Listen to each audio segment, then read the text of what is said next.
Hi விவோஸ், அடுத்ததா நம்ம சின்ன மருமகள் சீரியல்ல என்ன நடக்க போகுது அப்படின்னு பார்த்தீங்கன்னா, தமிழை எப்படி பரிச்சு எழுத கூட்டிட்டு போறதுன்னு பாட்டி திணறிக்கிட்டு இருக்கு. திடீர்னு பார்த்தீங்கன்னா ராஜாங்க கீழே இறங்கி வந்து, மோகனா எனக்கு ஒரு முக்கியமான மீட்டிங் இருக்கு, நான் உடனடியாக கிளம்பணும் பார்த்துக்க அப்படின்னு சொல்லிட்டு ராஜாங்க கிளம்பிடுறாரு. அப்பதான் கிளவிக்கு நிம்மதியா இருக்கு. அப்பாடி, நம்ம தமிழை பரிச்சு எழுத கூட்டிட்டு போறதுக்கு தோதா இவனும் கிளம்புறேன் அப்படின்னு சொல்லிட்டு பாட்டிக்கு ஒரே சந்தோஷம். அடுத்ததா வீட்டில் உள்ள பொம்பளை ஆளுகளை எப்படியாவது எங்கேயாவது துரத்தணும் அப்படின்னு சொல்லிட்டு கிளவி ஒரு பிளான் பண்ணுது. அடியே மோகனா, என்னடி யாருமே கோயில் பக்கம் போக மாட்டீங்க, இன்னைக்கு பிரதோஷம், வீட்டில் உள்ள பொம்பளை ஆளுகளாம் சேர்ந்து கோயிலுக்கு போயிட்டு வாங்க அப்படின்னு சொல்லிட்டு கிளவி சொல்லுது. உடனே ஈஸ்வரி ஊடால போகுது. அத்தை, இன்னைக்கு ஒன்றும் பிரதோஷம் கிடையாதே அப்படின்னு சொல்றாங்க. ஏன் நீ பிரதோஷம் இல்லைன்னா கோயிலுக்கு போக மாட்டியா அப்படின்னு கிளவி கேட்குது. எல்லாரையும் கூப்பிடு, நான் சொல்றேன் அப்படின்னு சொல்லும்போது எல்லாரையும் கூப்பிட்றாங்க மோகனா. எல்லாரும் வந்துட்டு, ஏமா உனக்கு என்னதாமா வேணும், எதுக்கு எங்களெல்லாம் கூப்பிட்ட அப்படின்னு சொல்லிட்டு சாவித்திரி கேட்குறாங்க. இல்லடி, எல்லாரும் சேர்ந்து கோயிலுக்கு போயிட்டு வாங்க, வீட்டில் என்னென்னமோ நடந்து போச்சு, போய் நம்ம வீட்டில் எல்லாரும் சந்தோஷமா இருக்கணும்னு சொல்லிட்டு சாமியை கும்பிடுங்க அப்படின்னு சொல்லிட்டு பாட்டி சொல்லுது. ஆனால் சாவித்திரி சொல்கிறாங்க, ஏமா என்னைக்கும் இல்லாமல் ஏமா எல்லாத்தையும் போக சொல்கிற அப்படின்னு சொல்லும்போது, இல்லடி, நேற்று உங்கள் அப்பா என் கனவுல வந்தாரு, அவரே வீட்டில் உள்ள பொம்பளை ஆளுக யாருமே பக்தியோட இல்லைன்னு சொன்னாரு, அதனால தான் சொல்கிறேன் எல்லாரும் போங்க கோயிலுக்கு அப்படின்னு சொல்லிட்டு கிளவி சீனை போடுது. உடனே தாமரை சொல்கிறாங்க, அம்மாச்சி ஏன் அம்மாச்சி எங்களெல்லாம் போக சொல்கிறேன், மற்ற எல்லாரும் போட்டும் நான்லாம் போக முடியாது அப்படின்னு சொல்லிட்டு தாமரை சொல்லுது.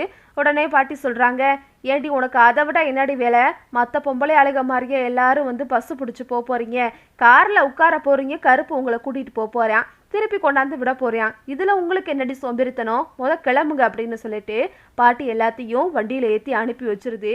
ஆனா கிளவி வந்து பூரணியையும் தமிழையும் மட்டும் அனுப்பாம, இவளுக்கு சமைக்க இருக்கட்டும் நீங்க போயிட்டு வாங்கன்னு சொல்லிட்டு நல்லா பிளான் பண்ணி அவங்க 2 பேரையும் மட்டும் வச்சுக்கிட்டு மற்ற எல்லாத்தையும் விரட்டி விட்டுட்டாச்சு.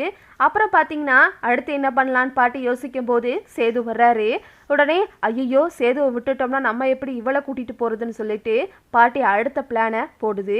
என்னன்னா, ஐயோ எனக்கு நெஞ்சு வலிக்குதே, எனக்கு மூச்செல்லாம் அடைக்குதே, சேது என்னை எப்படியாவது ஆஸ்பத்திரி கூட்டிட்டு போடா, என்னை காப்பாத்துடா, நான் செத்து போயிடுவேன் போல அப்படின்னு சொல்லிட்டு கிளவி சீனை போடுது.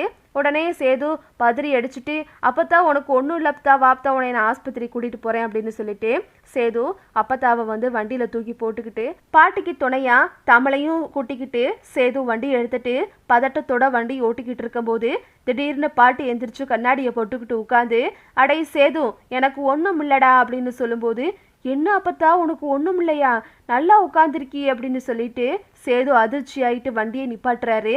என்ன பத்தா சொல்ற, என்ன ஆச்சு உனக்கு, இப்பதான் உனக்கு நெஞ்சு வலிக்குதுன்னு, அதுக்குள்ள என்ன நல்லா உட்காந்துருக்க அப்படின்னு சொல்லிட்டு சேது கேட்குறாரு.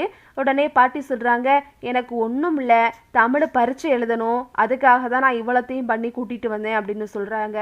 அவளை நான் பரீட்சை எழுத கூட்டிட்டு போறேன்னு அவளுக்கு வாக்கு கொடுத்துருக்கேன், நீ தான் எங்களை கூட்டிட்டு கொண்டே விடணும் அப்படின்னு சொல்லிட்டு பாட்டி சொல்றாங்க. உடனே சேது, அதெல்லாம் முடியாத பத்தா, அப்பாவுக்கு தெரிஞ்சா என்ன ஆகும், ஏற்கனவே இவளுக்கு உதவி பண்ண போய் தான் அப்பா என்னையிட்ட வந்து பேசாம இருந்தாரு, திரும்பவும் அந்த தப்பை நான் பண்ண மாட்டேன் அப்படின்னு சொல்லிட்டு சேது சொல்றாரு. உடனே கிளவி சொல்லுது, அதெல்லாம் நான் பாத்துக்கிறேன்டா, அவன் நான் பெத்த புள்ள, நான் சொல்றது தான் அவன் கேட்பேன், நீ ஒன்றும் ஊடால கிடந்து பயந்துக்கிட்டு கிடக்காத, வண்டி எடு நேரமாச்சு அப்படின்னு சொல்லிட்டு பாட்டி மிரட்டுறாங்க. ஆனா சேது வண்டியை விட்டு வெளியே இறங்கி போயிட்டு, அதெல்லாம் முடியாதுப்பா, என்னால வரவே முடியாது, நான் அப்பாட்ட ஒரு வார்த்தை கேட்டுக்கிறேன் அப்படின்னு சொல்லும்போது, எடை நீ இருடா, நீ இப்ப போன போட்டு காரியத்தை கெடுத்துருவ போல, வண்டியை எடுக்கிறியா இல்லையா அப்படின்னு சொல்லிட்டு பாட்டி சேது கிட்ட சத்தம் போடுது. சேது முடியவே முடியாது அப்படின்னு சொல்லும் போது பாட்டி, ஐயோ எனக்கு திரும்படி நெஞ்சு வலிக்குதுடா அப்படின்னு சொல்லுது. உடனே பாத்தீங்கன்னா சேது சொல்றாரு, என்ன பத்தா திரும்பவும் நாடகம் ஆடுறியா அப்படின்னு கேட்குறாரு. அட இல்லடா, என்னை எப்படியாவது ஸ்கூலுக்கு கொண்டு போய் விட்டுரு, இல்லைன்னா திரும்பவும் எனக்கு நெஞ்சு வலி வந்துடும் அப்படின்னு பாட்டி சொல்லுது. உடனே சேது, சரி இன்னைக்கு ஒரு நாள் மட்டும்தான் கொண்டு போய் விடுவேன் அப்படின்னு சொல்றாரு. உடனே பாட்டி, அதெல்லாம் முடியாது, நாம 2 பேரும் தான் தமிழை பரீட்சை எழுத 1 வாரம் கூட்டிட்டு போகணும், நீ தான் வண்டி ஓட்டிட்டு வர்ற, இது என் மேல சத்தியம் அப்படின்னு சொல்லிட்டு பாட்டியாவே சேது கிட்ட சத்தியம் வாங்கிக்கிறாங்க. உடனே சேது என்ன பண்றதுன்னு தெரியாம திருன்னு முழிச்சுக்கிட்டு இருக்காரு. அடுத்து என்ன நடக்க போகுது அப்படின்னா, தமிழ் பரீட்சை ஹாலுக்குள்ள போகும்போது ராஜாங்கம் உள்ள என்ட்ரி கொடுக்குறாரு. அவரே அமைச்சரா பரீட்சையை தொடங்கி வைக்கிறதுக்காக உள்ள வர்றாரு. இதை பார்த்த பாட்டிக்கும் சேதுவுக்கும் ஒரே அதிர்ச்சி ஆகிருது.